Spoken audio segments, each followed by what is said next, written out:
Magandang araw mga ka-worthy. Yan, yung mga bata. So,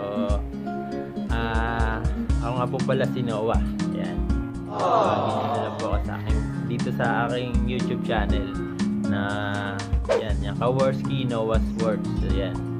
Subscribe nyo na rin po ako dyan. So, tapos click nyo na rin po yung notification bell para pag may upload po ako ng mga video about sa mga motor natin ay makakuha kayo na kahit kaperanggot na idea sa mga nagagawa kong motor. So yun.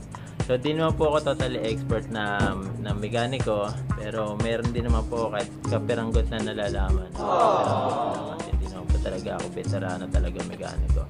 So guys, ang ituturo ko po sa inyo ay ang pagkabit ng two-way alarm sa ating mga motor.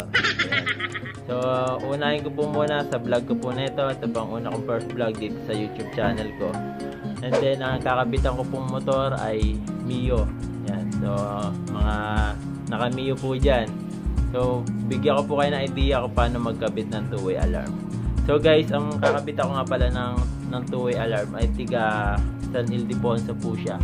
So, tiga Bustos po ako. So, mag-home service po ako kasi sa Facebook page ko po, nagbebenta talaga ako ng mga two-way alarm at nagkakabit ako, pero hanggang around Bulacan lang ako. So yan. Okay, sige, update ko na lang po kayo mga ka-Worski pag andun na ako sa bahay ng kakabitan ko ng two-way alarm. Okay. Alright, so yan. Ay mga ka-Worski, so ito na yung salty na kakabitan ko. Yung sporty, parang tawag po rito salty sa motor. Ito yung likod. So yan, medyo mabago-bago pa po itong motor na ito. So guys, ito tuturo ko po ngayon kung paano magkabit ng two-way alarm dito sa Mio Sporty na to. So yan. Okay, sige po, umpisa na natin kung paano ginagawa mo install ng two-way alarm sa Mio Sport. Okay, so mga ka-Worski, umpisahan ko na po ang pagbabaklas ng mga kaha sa salty na to.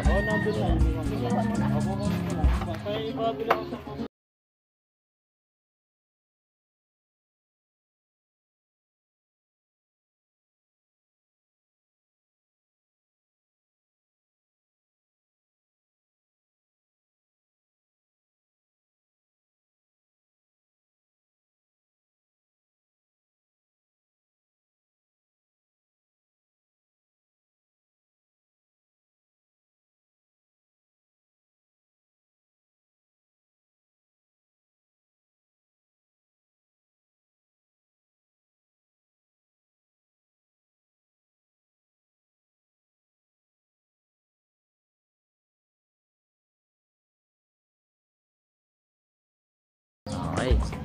So ayan mga ka-Worski, ito lang po yung babaklasin kong kaha sa salty na to para may idea kayo kung ano babaklasin sa motor. So ipapakita ko po. So ayan, babaklasin nyo yung front niya, yung front kaha nya. So ayan, babaklasin nyo. And then yung sa may cover engine, ayan, yung tapos sa may side na yan. So yan, yan po yung yan po yung mga babaklasin natin. Yan. Ito lang.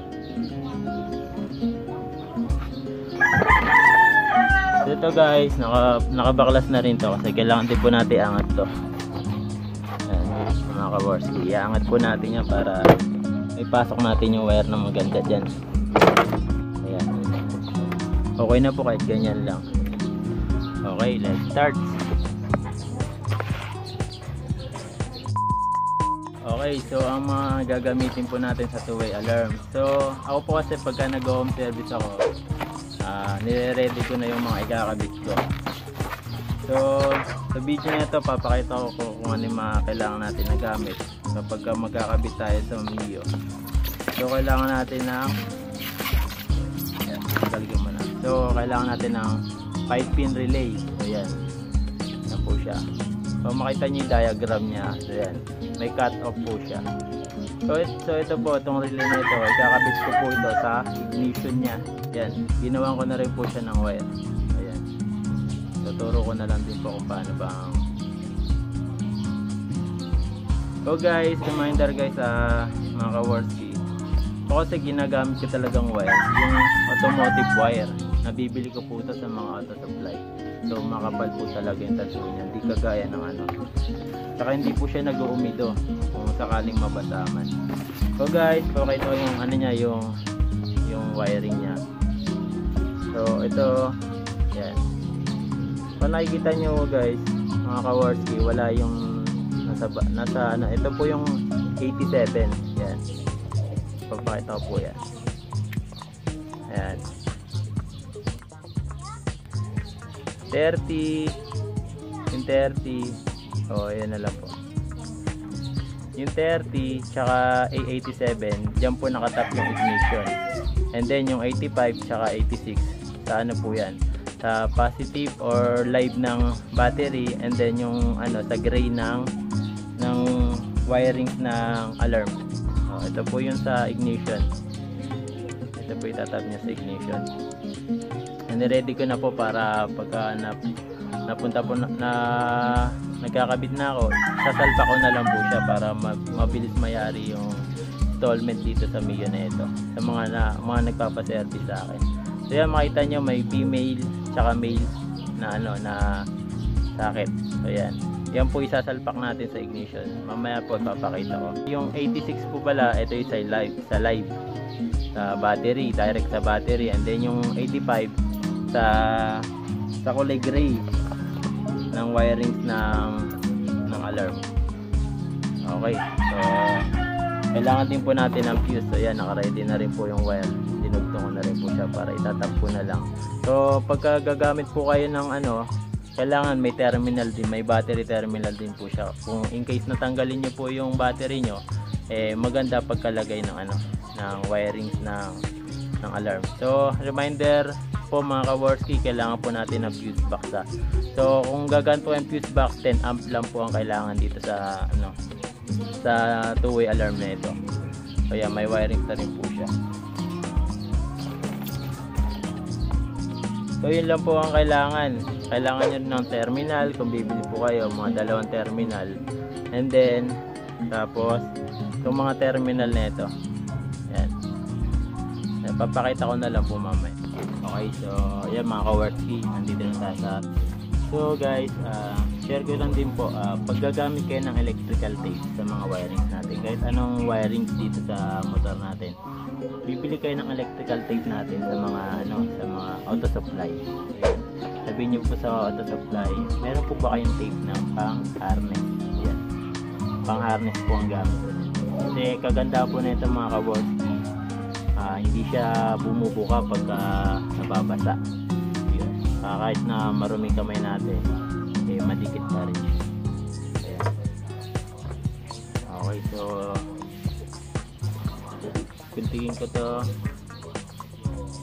So yung iba mga ka-Worski, binubunot nila and then doon nila tinatap sa loob. Ako kasi hindi na po ganun ang ginagawa ko. Meron naman po kasi ako maganda pang balat ng ano, wiring yan. So ito, nabibili naman po ito sa SM, nakakabit din po na ito sa mga tindahan po ng tools. So, hanapin nyo lang po. Meron mga po mas maganda pa rito, yung pag ginanoy nyo, nakaangat na kagad yung wire. So dito po, so kung mapansin nyo po itong wire, itong wire po na ito, meron siyang blue, black, brown, tsaka dark green. Ayan. Ang ano po rito, ang signal light po ng ano nito, ng Salty or ng Mio ay green, yung dark green at saka yung yung brown. So yan po yung mga signal light niya.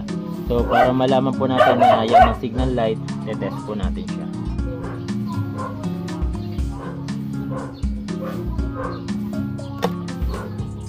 So yan mga ka-Worski, meron akong ano rito, meron akong tester.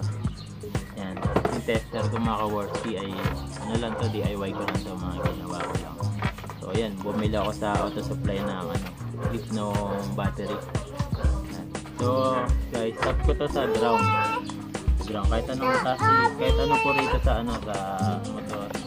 O dito, tap ko siya sa may leg. Okay, so signal light ko po siya. Tignan natin kung mag-blink. So ayan. So guys, hindi siya mag-blink kasi stuck pa rin yung ano niya, yung kung napansin nyo po, hindi siya nag-blink. Naka-ilaw lang siya. So pag kasi nakahugot po yung ano, yung face nung ano, nung yun, hindi talagang blink po yan. Kailangan kasi may mga voltage po ang mga ano ang mga bulb ng Mio. So ayan. Okay, sa kabila naman po. Kabila naman, and then okay, so yan. Umilaw po siya. So yan po yung mga signal light niya. Ngayon po, dyan ko po itatap yung kulay yellow. Ayan. Nakahugot na po kasi ano. So yellow, hindi ko po pala nasabi sa inyo. Ang mga kulay nga po pala, pagka sa salty or sa amore, sa sporty nyo ilalagay ang ano, kaya kahit sa miso. Ang kulay po kasi na itong ano, yung two-way alarm, yung mga wirings niya, meron siyang red, ayan, red, orange, okay, blue, black, gray, saka yellow. So dalawa yellow. So dito guys, sa yellow, kahit naman po mapagbaliktad nyo, wala pong problema.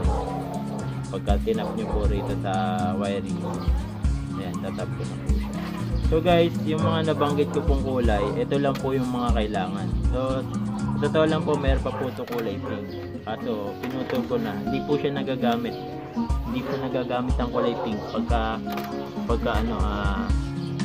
pagka sa diagram kasi ng ano, ng sporty, ang ignition switch niya po kasi ay 2 wires lang. So ang 2 wires line lang po na yon ay positive tsaka live. So yun, positive at live lang ang tumo-connect dito sa ignition switch niya. So sa mga 4 wires naman po, meron siyang positive, live at tsaka ground, and then yung kill switch. Yun, sa mga 4 wires po yun. 4 wires na, depende rin po kasi may mga 4 wires din pong battery operated, katulad ng RS. Iba po ang 4 wires na yan, iba po diagram na yun. So mabalik po tayo dito sa salty. So yan, turgo na po yung kulay dilaw.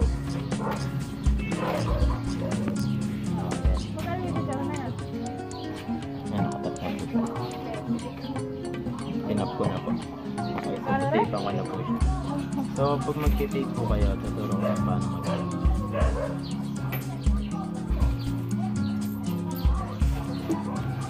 Okay. So ayan.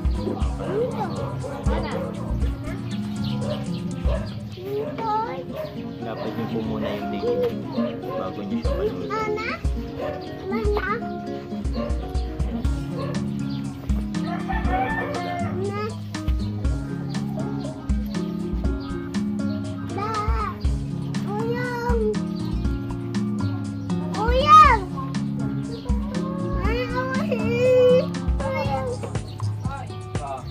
Okay, so pag nabalutan na po natin ng dalawa, pwede na po natin i-roll ng ano, na tape.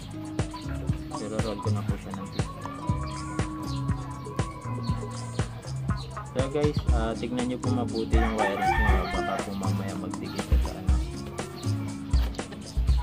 sa ibang parts ng wire.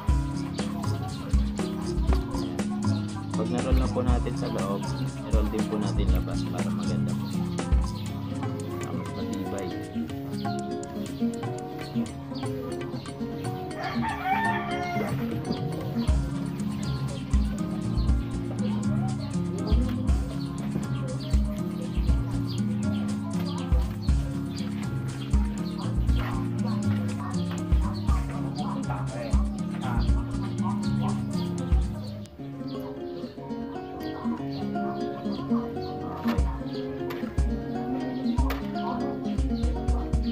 So guys, black is the ground.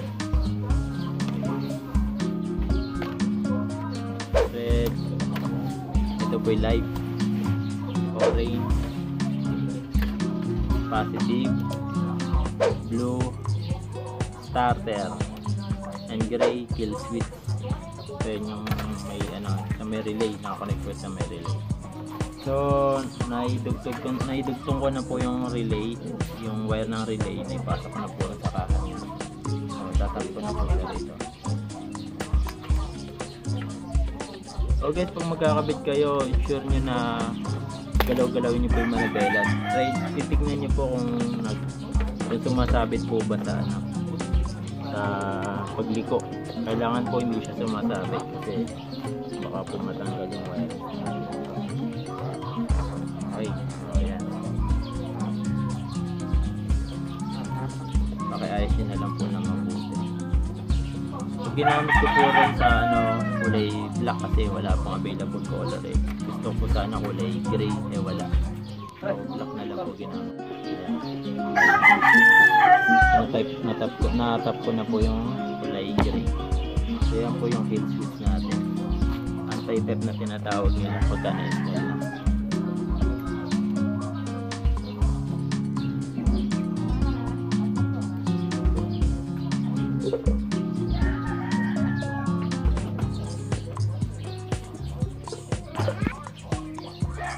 Orange na po tayo. So sa orange po, itatap nyo po sa may kung ba mas malapit. So pinakamalapit po na positive ng motor, ito sa may ano, sa may placer relay. So titester ko po So guys, di pa po siya nakasusi. Tanggalin ko po muna yung ano, placer relay. So dito po meron siyang kulay ano, brown, and then yung brown white. Yung brown white po, yan po yung pa connect sa ano, connected sa placer, sa may placer relay niya. May left and right. So yung dalawang kulay, yung dalawang wire po na ito. Yan, diyan po tayo magtatap. Yan yung positive ng ano, ng motor. So para po malaman natin na positive yan, i-tester po natin. So isususi ko. Yan, tutusok po muna yan. And then sususi ko siya yan. So nag-on. Yan po positive niya. Ngayon po dyan natin itatap ang kulay orange ng wirings ng alarm. So dito guys, pwede naman kahit iipit nyo na lang dito. Iipit ko na lang po. Okay lang, balitan.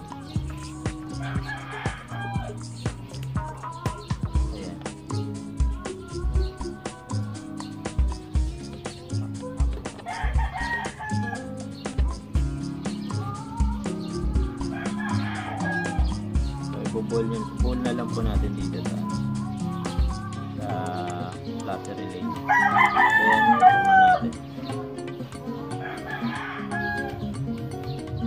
para mas safety, para hindi man siya matanggal, tape na rin po natin.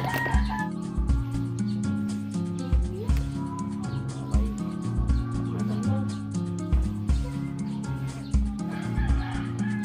ito yung isa po sa tape.